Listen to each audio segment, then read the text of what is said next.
అందరికీ నమస్కారం. ఈరోజు అనంతపురం అర్బన్ నియోజకవర్గంలో 22వ డివిజన్ బుడ్డప్ప నగర్లో స్థానికంగా మహిళలు ఎంతోమంది నీటి సమస్యతో బాధపడుతున్నారు.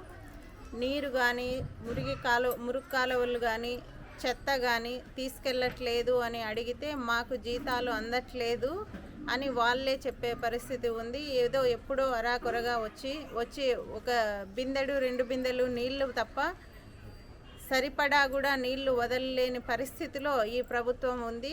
ఏ మొహం పెట్టుకొని ఈ అనంత వెంకటరామరెడ్డి గారు ఇంటింటికి వైఎస్ఆర్ కార్యక్రమం చేస్తున్నారు, ఎలా వెళ్ళగలుగుతున్నారు అని మేము జనసేన పార్టీ తరపున అడుగుతున్నాం.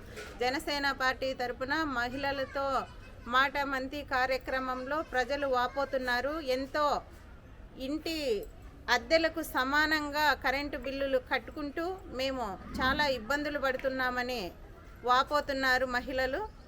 అలానే ఇప్పుడు మీరు చెప్పినట్టు ఇల్లు కానీ ఎక్కడ పేపర్లు తప్పించి 1000 ఇల్లు ఇచ్చాము ప్రజలకని చెప్తున్నారు. ఎక్కడిచ్చారో ఒక్కరికి ఆవాసం కల్పించారా అని ఇప్పుడు 5 సంవత్సరాలు గడుస్తున్నా కూడా ఒక్కరికి ఆవాసం కల్పించారా అని కూడా మేము జనసేన పార్టీ తరఫున అడుగుతున్నాం. మీరు ఇచ్చిన ఇల్లు ఏ ఒక్కరూ కూడా పొందలేదు. అది కాకుండా గత ప్రభుత్వంలో నిర్మించిన టిట్కో ఇళ్లను కూడా ఇవ్వలేదని చాలా బాధపడుతున్నారు. ఇలాంటి పరిస్థితుల్లో ఉన్న మీరు మరి ఇంటింటికి వైఎస్ఆర్ కార్యక్రమం అని వెళ్తున్నారంటే మీరు అధికారం కోసమే ఉన్నారని కూడా అర్థమవుతోంది. అనంత వెంకటరామరెడ్డి గారు ఒకసారి సమస్యలపైన దృష్టి పెట్టాలని కూడా మేము జనసేన పార్టీ తరఫున కోరుతున్నాం.